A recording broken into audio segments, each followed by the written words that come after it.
धाकड़ खबर, बेखौफसुमा बेबाक अंदाज।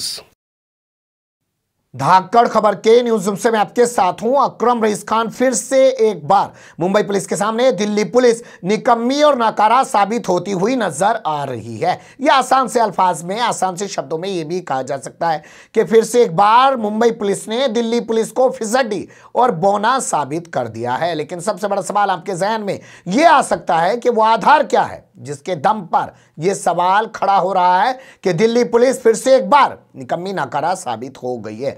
दो हिस्से में पूरी खबर आपके सामने रखने जा रहा हूं, लेकिन मुझे लगता है उससे पहले आपको दिल्ली पुलिस की भूमिका पर कुछ नजर डाल लेनी चाहिए। जब से देश के गृह मंत्री बने हैं अमित शाह, आप जानते हैं दिल्ली एक केंद्र शासित प्रदेश है। यहां की पुलिस केंद्र सरकार के अधीन आती है, जिसको अमित शाह डील करते हैं। इसके अलावा यहां का जो प्रशासनिक मामला है, जैसे शिक्षा का हुआ, ट्रांसपोर्ट का हुआ, सड़क बनाने का हुआ, ये अरविंद केजरीवाल के पास आता है। इसके अलावा तीसरी यहां पे सरकार चलती है नगर निगम के जरिए, जिसे आप दिल्ली एमसीडी कह सकते हैं। वो साफ सफाई, कूड़ा करकट, ये तमाम चीजें देखती है। तो दिल्ली की जो कानून व्यवस्था है वो है अमित शाह के हाथ में। जब से अमित शाह देश के गृह मंत्री बने तब से हम देख रहे हैं कि दिल्ली पुलिस किस कदर बेकारी साबित होती जा रही है। वरना पूरी दुनिया में इसकी एक इमेज हुआ करती थी। कभी 30,000 कोर्ट के अंदर इसको वकील पीटते हैं, कभी वकीलों से पीटने के बाद ये अपने ही हेडक्वार्टर के बाहर खड़े होकर अपने ही पुलिस कमिश्नर की हूटिंग करती है। कभी इसके परिवार के लोग, महिलाएं, बच्चे निकल के इंडिया गेट पे पहुंच जाते हैं और कहते हैं कि हमारे पुलिस वालों को ऐसे मारा जा रहा है, हम यहाँ नौकरी नहीं करना चाहते, हमें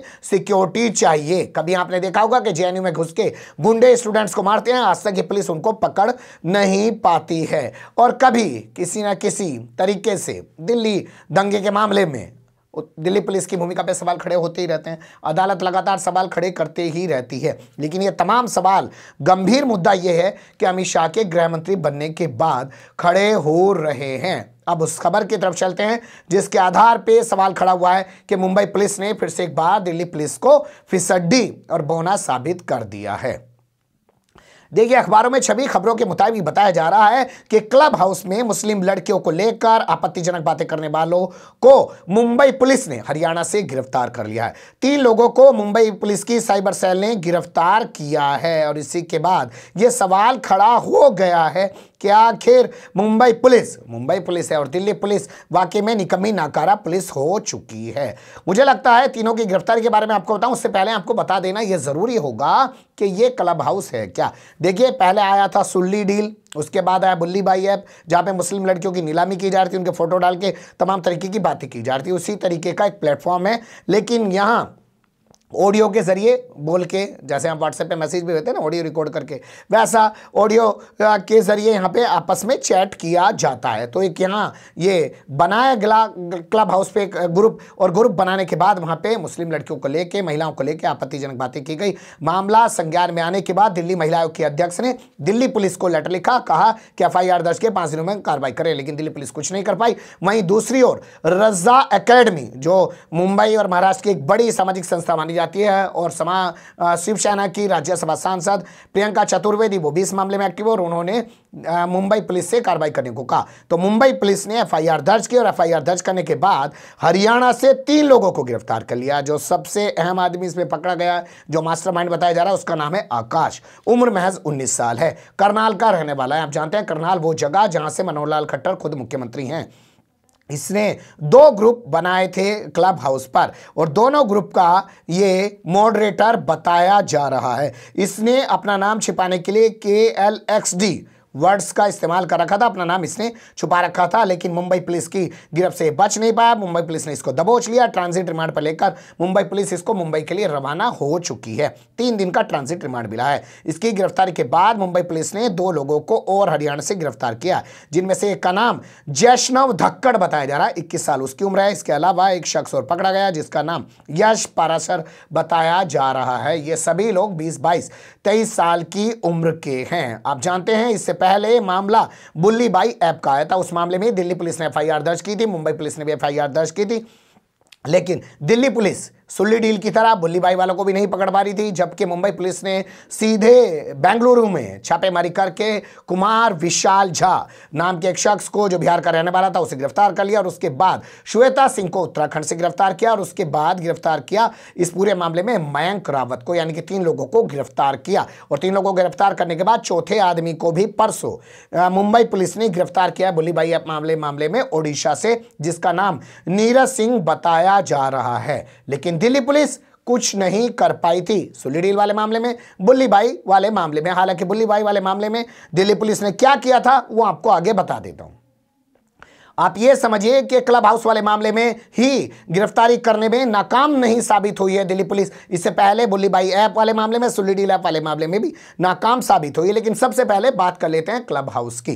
क्लब हाउस वाले मामले में जब FIR स्वाति मालीवाल के आदेश पर दिल्ली पुलिस ने दर्ज की, तो उसके बाद खबर छपी अखबार में कि इन्होंने गूगल को, क्लब हाउस को नोटिस भेजा और उनसे पूछा है कि भैया ये कौन लोग हैं जो ग्रुप बना के तमाम चीजें गंदगी के तौर पर फैला रहे थे, हमें इसकी जानकारी दी जाए। सोचिए, ये तो पूछ रहे हैं। और उससे पहले ये सुल्ली डील वाले मामले में पूछ रहे थे, बुल्ली बाई वाले मामले में पूछ रहे थे। ये सिर्फ पूछते रह जाते हैं और मुंबई पुलिस बुल्ली बाई वाले मामले में गिरफ्तारी कर लेती है और क्लब हाउस वाले मामले में भी गिरफ्तारी कर लेती है। दिल्ली पुलिस को आपने देखा होगा, जब 3 लोगों को बुल्ली बाई वाले मामले में मुंबई पुलिस ने गिरफ्तार कर लिया, यानी कि कुमार विशाल झा को, मयंक रावत को और इसी तरीके से श्वेता सिंह को, तो उसके बाद दिल्ली पुलिस एक्टिव और उसने जाके असम के जोरहाट से नीरज बिश्नोई नाम के एक शख्स को पकड़ लिया। वो भी तब पकड़ा जबकि वो खुद मीडिया के सामने आकर, सोशल मीडिया पे सामने आकर मुंबई पुलिस को धमकी दे रहा था।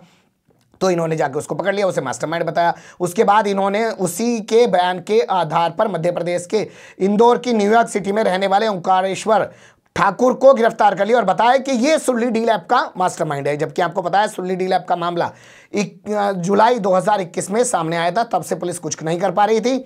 बुल्ली बाई ऐप वाले मामले में मुंबई पुलिस ने 3 पकड़ा और 3 का पकड़े जाने के बाद इन्होंने जाके एक को पकड़ के मास्टरमाइंड बताया और उस मास्टरमाइंड के आधार पे इन्होंने इंदौर से ओंकारेश्वर ठाकुर को पकड़ के उसे सुल्ली डील का मास्टरमाइंड बता दिया और वाहवाही लूटने की कोशिश की। लेकिन आप देखिए कि उसके आगे कोई भी गिरफ्तारी दिल्ली पुलिस नहीं कर पा रही है। ना ओंकारेश्वर ठाकुर के तार किसी और से जोड़ पा रही है, ना नीरज बिश्नोई के तार किसी और से जोड़ पा रही है। वहीं मुंबई पुलिस, जिसने बुल्ली बाई वाले मामले में 3 लोगों को पहले गिरफ्तार किया था, उनसे पूछताछ के बाद ओडिशा से उसने नीरज सिंह को भी गिरफ्तार कर लिया, यानी कि चौथी गिरफ्तारी भी कर ली। और अब उसने क्लब हाउस में भी गिरफ्तारी करके साबित कर दिया कि वो दिल्ली पुलिस से आगे है। लेकिन हम एक सवाल बहुत जिम्मेदारी के साथ उठाना चाहते हैं खबर के अगले हिस्से में कि अगर करने पे आए तो दिल्ली पुलिस बहुत कुछ कर सकती है। देख लीजिए, ये खबर मैं आपके सामने रख रहा हूं जो आज के अखबारों में छपी है। इस खबर के मुताबिक एक शख्स है जिसने वेबसाइट बनाई और वेबसाइट बनाने के बाद उसने कहा कि आप लोग ताजमहल घूमना चाहते हैं तो यहाँ से अपना टिकट बुक करा सकते हैं। लोग उस वेबसाइट पर जाते थे,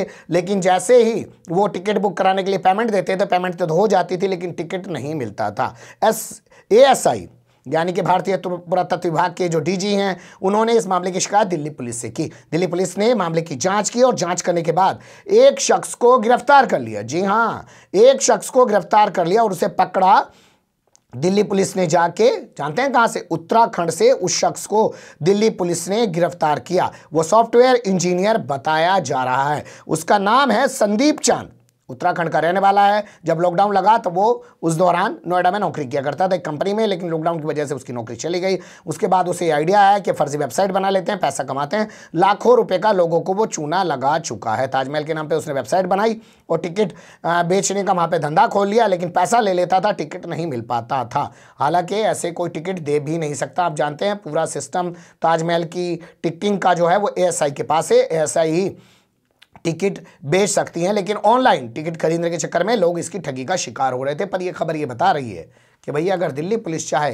तो कर तो सकती है। जब दिल्ली पुलिस ने इस शख्स को गिरफ्तार कर लिया तो अगर दिल्ली पुलिस चाहती तो सुल्ली डील ऐप वाले मामले में भी गिरफ्तार कर सकती थी, बुल्ली बाई ऐप वाले मामले में भी गिरफ्तार कर सकती थी और क्लब हाउस वाले मामले में भी गिरफ्तार कर सकती थी। और अगर वाकई में वो इतनी निकम्मी नाकारा है तो फिर उसने इस मामले का कैसे खुलासा कर दिया और संदीप चांद को उत्तराखंड से कैसे गिरफ्तार कर लिया। हालांकि इस कहानी में एक सवाल ये भी खड़ा आप कर सकते हैं कि श्वेता सिंह हो, मयंक रावत हो, ये उत्तराखंड से पकड़े गए हैं बुल्ली बाई मामले में, और अब ये जो पकड़ा गया है संदीप चांद जो फर्जी वेबसाइट बना रहा था ताजमहल में टिकटिंग के नाम पे, घुमाने के नाम पे, ये भी उत्तराखंड से पकड़ा गया है। उत्तराखंड देवभूमि के तौर पे जाना जाता था, लेकिन आज वहाँ के युवाओं को क्या हो गया वो जहरीली चीज़ें फैलाने में, लोगों को ठगने में, लूटने में, इस तरीके की वारदातों में शामिल हो रहे हैं। आखिर क्यों हो रहे हैं, इस पे भी कभी कोई बात करने की कोशिश करेंगे किसी उत्तराखंड के व्यक्ति से। लेकिन अभी के लिए इतना ही कि मुंबई पुलिस ने फिर ऐसा कर दिखाया है कि दिल्ली पुलिस सिर्फ नोटिस भेजती रही